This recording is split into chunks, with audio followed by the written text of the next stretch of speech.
pozdravljeni. Jaz se opravičujem za zamudo, ampak danes je dan invalidov. Seveda mojim kolegom vsem iskrene čestitke ob tem dnevu, ampak dogodkov je neznansko mnogo. Jaz sem zelo z velikim zanimanjem in veseljem poslušala eksplikacije, ki so bile, ki sem jim prisostvovala, in vidim, da projekt pravzaprav nagovarja vse tiste zadeve, ki so se tudi v času tega zapiranja, ali kot lepo po slovensko pravimo lockdowna, pokazale kot tiste, ki so pravzaprav polnile te prazne dneve naših sinov in hčera z motnjami v duševnem razvoju in tudi naših družin. Zdaj, povod je bilo pravzaprav, povoda sta bila dva, trije, COVID, ki je pravzaprav razgalil tisto, kar smo ves čas opozarjali, da so motnje v duševnem razvoju kot invalidnost v Sloveniji popolnoma zanemarjene, spregledane, skratka potisnjene ob rob. Temu je seveda pritrdil tudi Odbor o pravicah invalidov, ki ugotavlja isto, da je ta invalidnost pravzaprav v Sloveniji popolnoma spregledana, ali kot je ena mama napisala v naši anketi, zdi se, kot da nismo državljani Republike Slovenije. Posebnost strok je bil ta odbor do uresničevanja 11. člena Konvencije o pravicah invalidov, in sicer nevarne razmere in humanitarne krize, ker se je pokazalo, da je Slovenija zelo slabo pripravljena na to. Drug povod je bil pa pravzaprav resolucija Evropskega parlamenta o pravicah oseb z motnjami v duševnem razvoju in njihovih družin v času krize zaradi covida. To so vse dokumenti, ki so dostopni preko spleta. No, v tej resoluciji so pa pravzaprav opozarjali enako, da je stanje na področju krepitve kvalitete življenja ljudi z motnjami v duševnem razvoju, pravzaprav, da je stanje zelo slabo povsod po Evropi. Tudi tisti, ki se zelo hvalijo, so še daleč od tega, da bi lahko bili zadovoljni. Namreč zadeva, vi, ki ste mlajši, se ne boste spomnili, mi ta stari pa vemo, da so varčevalni ukrepi pri ekonomski krizi leta 2008 zelo načele socialno državo povsod po Evropi.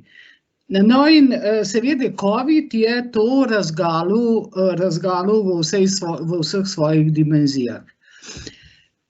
No, in naš namen je bil pravzaprav zbrati podatke, oziroma pričevanja naših družin, in sicer, da bi lahko oblikovali tvoren dialog z odločevalci glede preoblikovanja javnih politik na področju motenj v duševnem razvoju. V celotu in seveda to na podlagi izkušenj ljudi z motnjami v duševnem razvoju. To je bilo pravzaprav naš namen, to se pravi, želeli smo dobiti neko platformo, kjer bomo odločevalce soočili z avtentičnimi mnenji in usodami naših družin. To se pravi, mi smo zbrali pričevanja na 5 področjih. In sicer stiske oseb z motnjami v duševnem razvoju, skrbi in stiske staršev, dobre prakse družin pri soočanju s karanteno, o ukrepih, ki so družine, skrbnike v času karantene spravili v največjo stisko, in pa o smiselnih spremembah v aktivnostih za preprečevanje širjenja epidemije in seveda tudi drugih situacij tveganj humanitarnih kriz. Mi smo s pomočjo naših 51 društev, od katerih je ljubeznivo sodelovala v zbiranju teh pričevanj 35 društev, to se pravi 69% vseh, smo zbrali pričevanja približno 500 družin, kot vidite 483 družin, v katerih je 495 oseb z motnjami v duševnem razvoju. 5 sklopov je bilo, to se pravi v stiskah oseb, v stiskah družin, dobre prakse, kako so preživele, glih te vaše vsebine so bile pogosto omenjene, potem ukrepi, ki so jih najbolj prizadeli, in pa seveda o aktivnosti, ki so potrebne. No, klele se je zaštekalo, 52% ljudi z motnjami v duševnem razvoju je bilo uporabnikov VDC-ja. 10% je bilo iz bivalnih skupnosti, mlajših je bilo, kot vidite, okoli tretjina, slaba tretjina, tisti, ki so samo doma, pa 12%. Vedeti pa morate, da so to družine, ki so člani lokalnih društev sožitja, ker mi do drugih družin pravzaprav nimamo dostopa, kljub temu, da smo velikokrat v kontaktih s centrih za socialno delo za zaprosilo, da nam pomagajo pri sanaciji kakšnih težav. Zdaj, ugotovitve, ki jih imamo. Prvo je kadrovski in prostorski potenciali razvojnih vrtcev in posebnih šol oziroma specializiranih šol niso bili izrabljeni. Ena od mam iz Trbovlja je napisala, sin je klical policijo in gasilce, naj mu povedo, kdaj bo spet šola. To zelo, stiske so bile zelo velike. Druga družina je pričala, da so starši delali od doma, sorojenci so imeli pouk na daljavo, ta njihov član z motnjami v duševnem razvoju je bil prepuščen sam sebi, se je dolgočasil, so se začele agresije in podobne stvari. Mi smo na to zadevo opozorili Ministrstvo za delo, družine in socialne zadeve, da zapiranje šol kar povprek ni v redu. To zadevo so ponovili zdaj v drugem valu in nam odgovorili, da skrbijo za zdravje. Dobro. Čigavo zdravje?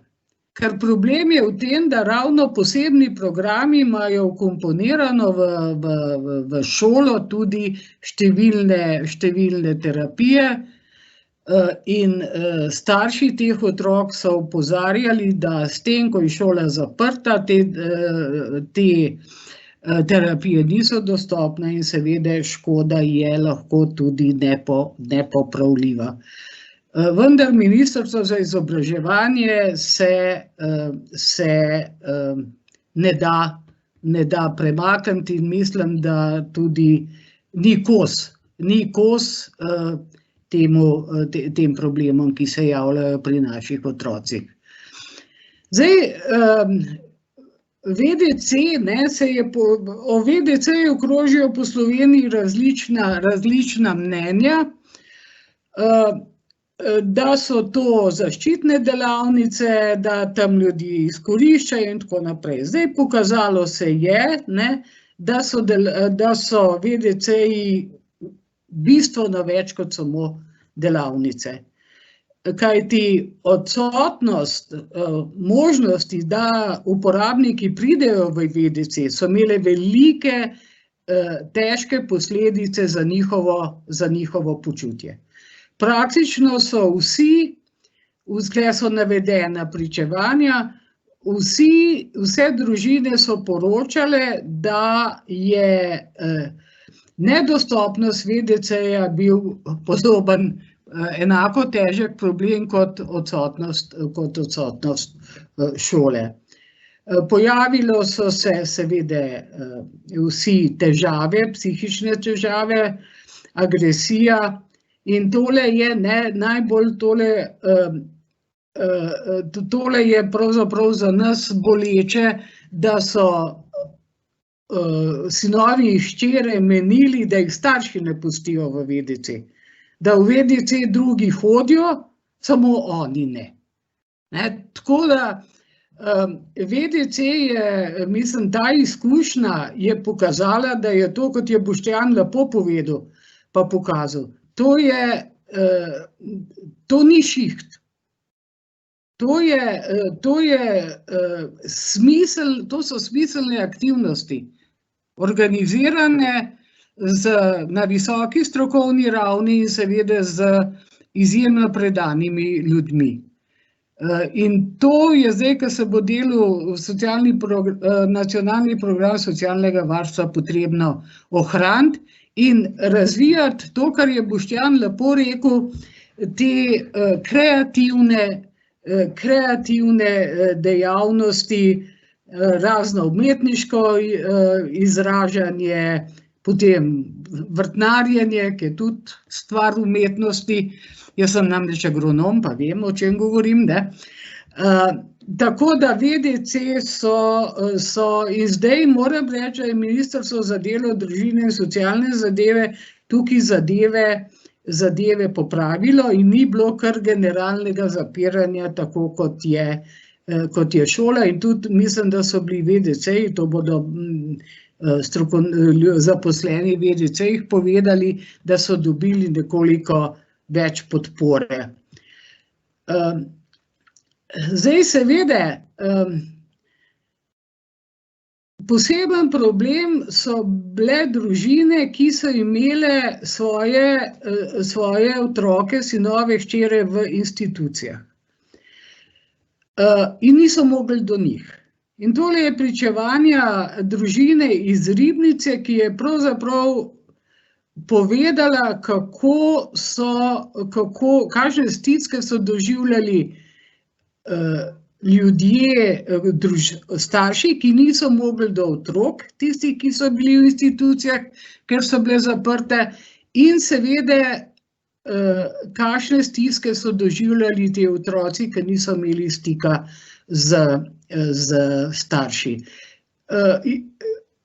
Te mediji so veliko poročali o tem v zvezi z domovi za stare in zelo malo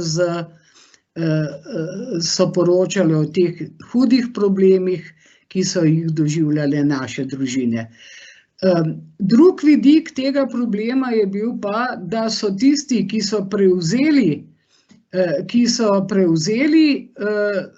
te otroke z težkimi motnjami, pravzaprav, da niso imeli ustreznih podpor v domačem okolju. In tisto, kar pravimo, da naše družine sicer živijo v nekih lokalnih skupnostih, v določenem delu pa jih v teh skupnosti ni, živijo izven njih. Tako da na to, ko bo prišlo čas sanacije, bo treba temu posvetiti veliko pozornost. No, in te družine so, tudi naše družine so opozarjale, to je tisto, kar sem že omenila, da so bili ti naši otroci pri siceršnjih velikih obremenitvah družine, so bili zelo obremenjene z delom na domu, šolanjem na domu in z vsemi temi bremeni, ki so jih družine prevzele namesto javnega servisa, v bistvu, če smo čisto pošteno. In tukaj to usklajevanje družinskega in poklicnega življenja, to ni bilo dobro urejeno za naše družine in veliko je bilo sugestij, da bi morale te družine imeti v takih situacijah poseben tretman in ena mama je pa napisala vsa ogorčena, pa še 5 dni dopusta so nam vzeli. Tule se pravim, to potrjuje, kako malo se pravzaprav, kako spregledani smo, čisto po domač povedan. No, seveda, problem je pa ta, na katerega pa mi skozi opozarjamo, da socialno varstvo in skrb za otroke z motnjami v duševnem razvoju, otroke in odrasle, je za starše izjemno pomembna, ker če tega ni, so starši diskriminirani na trgu dela. In seveda od tega pride potem seveda revščina. Tudi opozarja Konvencija o pravicah invalidov, da je treba biti pozoren na te posledice odsotnosti socialnega varstva ali pa zaklepanja.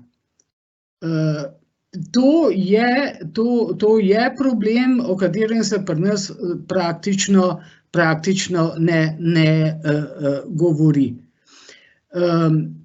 In zato mi vedno zahtevamo, da se v aktivni politiki zaposlovanja in v ukrepih za varstvo pred diskriminacijo pravzaprav te vsebine v primerih naših družin še posebej nagovorijo.